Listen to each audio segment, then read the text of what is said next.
Hi everyone. So ಇವತ್ತಿನ vlog start ಮಾಡೋದಕ್ಕೂ ಮುಂಚೆ ಎಲ್ರಿಗೂ ನನ್ನ ಚಾನಲ್ಗೆ ವೆಲ್ಕಮ್ ಮಾಡ್ತಾ ಇದ್ದೀನಿ. ಸೊ ಇದೇ ರೀತಿ ನಂಗೆ ಸಪೋರ್ಟ್ ಮಾಡ್ತೀರಿ.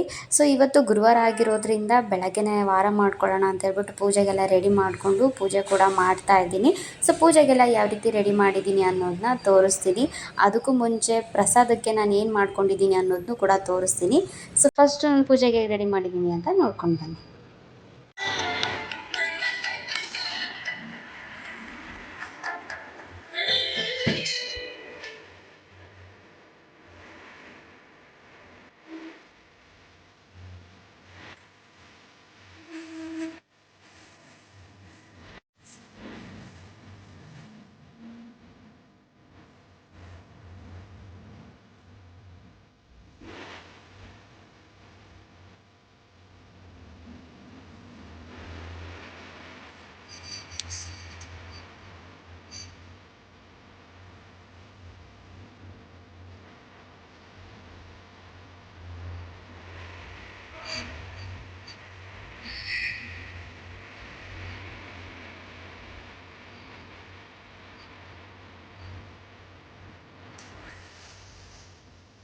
ನೈವೇದ್ಯಕ್ಕೆ ನಾನು ಇಲ್ಲಿ ಪಾಯಸ ರೆಡಿ ಮಾಡ್ಕೊಳ್ತಾ ಇದ್ದೀನಿ. ತುಂಬಾ ಈಸಿ, ತುಂಬ ಕ್ವಿಕ್ಕಾಗಿ ಮಾಡ್ಕೊಳ್ಬೋದು. ಯಾರಾದರೂ ಗೆಸ್ಟ್ ಬಂದರೆ ಕೂಡ ನಿಮ್ಗೆ ಏನಾದರೂ ಸ್ವೀಟ್ ತಿನ್ನಬೇಕು ಅಂತ ಅನಿಸಿದ್ರೆ, ಹೆಲ್ತಿಯಾಗಿ ತಿನ್ನಬೇಕು ಅಂತ ಅನಿಸಿದ್ರೆ, ಸೊ ಡಯಟ್ ಮಾಡೋರಿಗೆ ಎಲ್ಲದಕ್ಕೂ ಇದು ತುಂಬಾ ಟೇಸ್ಟ್ ಚೆನ್ನಾಗಿರುತ್ತೆ, ಎಲ್ಲದಕ್ಕೂ ಒಳ್ಳೆಯದು ಕೂಡ.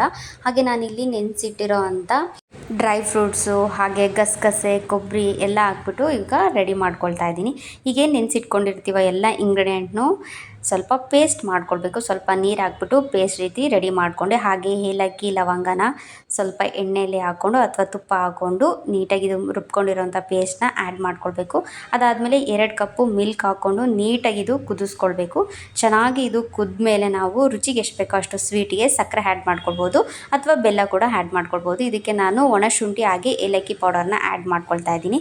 ಸೊ ಇದಕ್ಕೆ ಒಂದು ಸ್ವಲ್ಪ ಏನಾದರೂ ಸ್ಪೆಷಲ್ ಆಗಿರಲಿ ಅಂತ ಮಖಾನ ರೋಸ್ಟ್ ಮಾಡಿಬಿಟ್ಟು ಹಾಗೆ ಪಾಯಸಕ್ಕೆ ಹಾಕ್ತಾ ಇದ್ದೀನಿ. ತುಂಬಾ ಹೆಲ್ತಿಗೆ ಒಳ್ಳೆಯದು. ಸೊ ಹಾಗಾಗಿ ಇಷ್ಟು ಕ್ವಿಕ್ಕಾಗಿ ಮಾಡ್ಕೊಳ್ಬೋದಾದಂಥ ಇದು ಸ್ವೀಟ್ ರೆಸಿಪಿ. ನಿಮ್ಗೇನಾದರೂ ಇಷ್ಟ ಆದರೆ ಮಿಸ್ ಮಾಡದೆ ಟ್ರೈ ಮಾಡಿ. ಹಾಗೆ ನಾನು ಕಾಬೂಲಲ್ಲಿ ಗ್ರೇವಿ ಮಾಡ್ಕೊಳ್ತಾ ಇದ್ದೆ, ಚನ್ನ ಮಸಾಲ. ಸೊ ಬನ್ನಿ ಯಾವ ರೀತಿ ಮಾಡ್ತೀನಿ ಅನ್ನೋದನ್ನ ತೋರಿಸ್ತೀನಿ. ಸೊ ಇದಕ್ಕೆ ಪೂರಿ ಕಾಂಬಿನೇಷನ್ ಮಾಡಿದ್ದೀನಿ. ತುಂಬಾ ಟೇಸ್ಟ್ ಚೆನ್ನಾಗಿರುತ್ತೆ, ಸಖತ್ತಾಗಿರುತ್ತೆ. ತುಂಬಾ ಕಡಿಮೆ ಇಂಗ್ರೀಡಿಯೆಂಟಲ್ಲಿ ಕ್ವಿಕ್ಕಾಗಿ ಮಾಡ್ಕೊಳ್ಬೋದು. ಹಾಗಾಗಿ ಇದೇ ನನಗೆ ಬೇಗ ನೆನಪಾಗಿದ್ದು. ಅದಕ್ಕೆ ನೈಟೇ ನಾನು ಕಾಬೂಲ್ನ ನೆನೆ ಇಟ್ಟಿದ್ದೆ.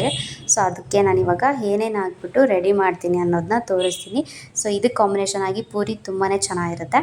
ಸೊ ಇದಕ್ಕೆ ಸ್ವಲ್ಪ ಆಯಿಲ್ ಹಾಕ್ಕೊಂಡು ಜೀರಿಗೆ ಹಾಗೆ ಏಲಕ್ಕಿ ಚಕ್ಕೆ ಲವಂಗ ಹಾಕ್ಕೊಂಡಿದ್ದೀನಿ. ಹಾಗೆ ಈರುಳ್ಳಿ ಹಸಿಮೆಣಸಿನ್ಕಾಯಿ ಸ್ವಲ್ಪ ಸಾಲ್ಟ್ ಹಾಕ್ಕೊಂಡು ರೋಸ್ಟ್ ಮಾಡ್ಕೊಳ್ಬೇಕು. ಸಾಲ್ಟ್ ಹಾಕೊಂಡ್ರೆ ಬೇಗ ಬೇಯುತ್ತೆ ಅಂತ ಹಾಕಿದ್ದೀನಿ. ಸ್ವಲ್ಪ ಟೊಮೆಟೊ ಧನಿಯಾ ಪುಡಿ ಖಾರದ ಪುಡಿ ಹಾಕ್ಕೊಂಡು ನೀಟಾಗಿ ಮಿಕ್ಸ್ ಮಾಡ್ಕೊಳ್ಳೋಣ. ಅದಾದಮೇಲೆ ಸ್ವಲ್ಪ ಗೋಡಂಬಿ ಹಾಕ್ಕೊಂಡ್ರೆ ಕನ್ಸಿಸ್ಟೆನ್ಸಿ ತುಂಬಾ ಚೆನ್ನಾಗಿ ಬರುತ್ತೆ ಗ್ರೇವಿ. ಸೊ ಹಾಗಾಗಿ ಅದನ್ನು ಹಾಕ್ಕೊಂಡಿದ್ದೀನಿ. ಈಗ ಅದನ್ನು ಪೇಸ್ಟ್ ಮಾಡ್ಕೊಳ್ಳೋದಕ್ಕೆ ಎತ್ತಿಟ್ಕೊಂಡೆ. ಈಗ ನಾನು ಲವಂಗ ಚಕ್ಕೆ ಶುಂಠಿ ಬೆಳ್ಳುಳ್ಳಿ ಪೇಸ್ಟ್ನ ಹಾಕ್ಕೊಂಡು ಅದೇ ಕಡಾಯಿಗೆ ಈಗ ರೋಸ್ಟ್ ಮಾಡ್ಕೊಳ್ತೀನಿ. ಈಗ ರುಬ್ಕೊಂಡಿರೋವಂಥ ಪೇಸ್ಟ್ನ ಆ್ಯಡ್ ಮಾಡ್ಕೊಳ್ಬೇಕು. ಸೊ ಅದನ್ನು ಇವಾಗ ಆ್ಯಡ್ ಮಾಡಿದ್ದೀನಿ. ಇದು ಹಸಿ ಸ್ಮೆಲ್ ಹೋಗೋವರೆಗೂ ರುಬ್ಕೊಳ್ಳಿ. ಹಾಗೆ ಸ್ವಲ್ಪ ಗರಂ ಮಸಾಲ ಸ್ವಲ್ಪ ಸಾಲ್ಟ್ ಹಾಕ್ಕೊಂಡು ನೀಟಾಗಿ ಮಿಕ್ಸ್ ಮಾಡ್ಕೊಳ್ಳಿ. ಅದಾದಮೇಲೆ ಸ್ವಲ್ಪ ನೀರು ಕನ್ಸಿಸ್ಟೆನ್ಸಿ ನಮಗೆ ಎಷ್ಟು ಬೇಕೋ ಅಷ್ಟು ಹಾಕ್ಕೊಂಡು ಕಾಬೂಲ್ನ ನಾವು ನೈಟೇ ನೆನೆಸಿಟ್ಬಿಟ್ಟು ಬೇಯಿಸ್ಕೊಳ್ಬೇಕು. ಸೊ ಬೇಯಿಸ್ಕೊಂಡಿರೋವಂಥ ಕಾಬೂಲ್ನ ಇದಕ್ಕೆ ಆ್ಯಡ್ ಮಾಡಿಕೊಂಡು ಸ್ವಲ್ಪ ನಾನು ತುಪ್ಪ ಕೊತ್ತಂಬರಿ ಹಾಗೆ ಕಸ್ತೂರಿ ಮೇಥಿನ ಹಾಕ್ಬಿಟ್ಟು ಫೈನಲಾಗಿ ಒಂದು ಟಚ್ ಕೊಟ್ಟೆ. ತುಂಬಾ ಟೇಸ್ಟ್ ಚೆನ್ನಾಗಿರುತ್ತೆ. ಇಷ್ಟೇ ರೆಸಿಪಿ, ಸಿಂಪಲಾಗಿ ನೀವು ಮಾಡ್ಕೊಳ್ಬೋದು, ಸಖತ್ತಾಗಿರುತ್ತೆ. ಸೊ ಬೆಂಗಳೂರಲ್ಲಿ ಇತ್ತೀಚೆಗೆ ತುಂಬಾ ಮಳೆ ಬರ್ತಾಯಿದೆ. ನೀವು ನೋಡ್ತಾ ಇರ್ಬೋದು ಎಷ್ಟು ಮಳೆ ಬರ್ತಿದೆ ಅಂತ. ಈ ವ್ಯೂ ನೋಡ್ತಾ ಇದ್ದರೆ ನನಗಂತೂ ಸಖತ್ ಖುಷಿ ಆಗ್ತಿತ್ತು. ನನಗೆ ಮಳೇಲಿ ನೆನೆಯೋದು ಅಂದರೆ ಇಷ್ಟ. ಆಮೇಲೆ ಈ ರೀತಿ ನೋಡೋದು ಅಂದರೆ ಇಷ್ಟ. ಮಳೆ ಹಿಂಗೆ ಬರ್ತಾಯಿದೆ ನೋಡಿ. ಸೊ ಇದನ್ನೊಂದು ಹಾಗೆ ಒಂದು ಕ್ಲಿಪ್ಪಿಂಗ್ ತೊಗೊಂಡೆ. ಹಾಗೆ ಇಷ್ಟೆಲ್ಲ ವೆದರ್ ಹೋಗ್ತಾ ನೋಡ್ತಾ ನನಗೆ ಸಂಜೆ ಆಗೇ ಹೋಯಿತು. ಸೊ ಹಾಗೆ ಆಫೀಸಿಂದ ಎಲ್ಲರೂ ನಾವು ಎಲ್ಲಿಗೆ ಹೋದ್ವಿ ಅಂತ ತೋರಿಸ್ತೀನಿ ಬನ್ನಿ. ಸೊ ಐಸ್ ಕ್ರೀಮ್ ತಿನ್ನೋಣ ಅಂತ ಬಂದು ಈ ವೆದರ್ಗೆ ಇಲ್ಲಿ ಹೋಗಲೇಬೇಕು ಅಂತ ಅನಿಸ್ತು. ಸೊ ಹಾಗಾಗಿ ಹೋಗ್ಬಿಟ್ಟು DBC ಐಸ್ ಕ್ರೀಮ್ನ ಆರ್ಡರ್ ಮಾಡ್ಕೊಂಡ್ವಿ. ಸೊ ಯಾವ್ಯಾವ ಐಸ್ ಕ್ರೀಮ್ ಆರ್ಡರ್ ಮಾಡಿದ್ವಿ ಅನ್ನೋದನ್ನು ಕೂಡ ತೋರಿಸ್ತೀನಿ. ಇಲ್ಲಿ ನೋಡ್ತಾ ಇರ್ಬೋದು ನೀವು. ಸೊ ಹಾಗೆ ಸ್ಕಿಪ್ ಮಾಡಿದೆ ನೋಡಿ, ನೀವು ಕೂಡ ಎಂಜಾಯ್ ಮಾಡಿ.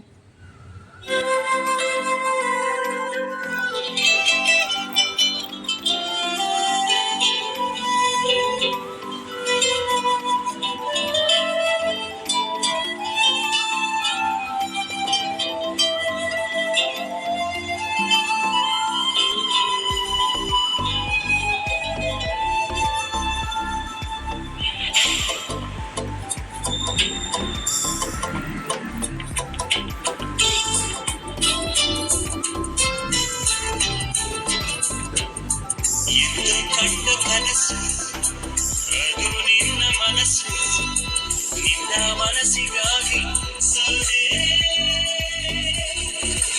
ನಿನ್ನ ಒಂದು ಸ್ಪರ್ಶ ನನಗೆ 100 ವರ್ಷ ನಿನ್ನ ನೆರಳಿಗಾಗಿ ಸೋದೆ ನೂರಾರು ಮುಳ್ಳುಗಳ ನಡುವೆ ಮುರಿದಿದೆ ನೂರಾರು ನೋವುಗಳ ನಡುವೆ ಒಲವಿದೆ ನಿನಗಾಗಿ ಎದೆಯಲ್ಲಿ ಒಂದು ಹಾಡಿದೆ ತಿರುತಿರಿದು ಏಗಿರುವೆ ಮಾತನಾಡದೆ ಕ್ಷಮಿಸುವ ಒಮ್ಮೆ ಕ್ಷಮಿಸುವ ನೀನಾನೇ ನನ್ನ ಜೀವ ಎಂದು ಕಂಡ ಕನಸು ಅದು ನಿನ್ನ ಮನಸ್ಸು ನಿನ್ನ ಮನಸ್ಸಿಗಾಗಿ ಸೋದೆ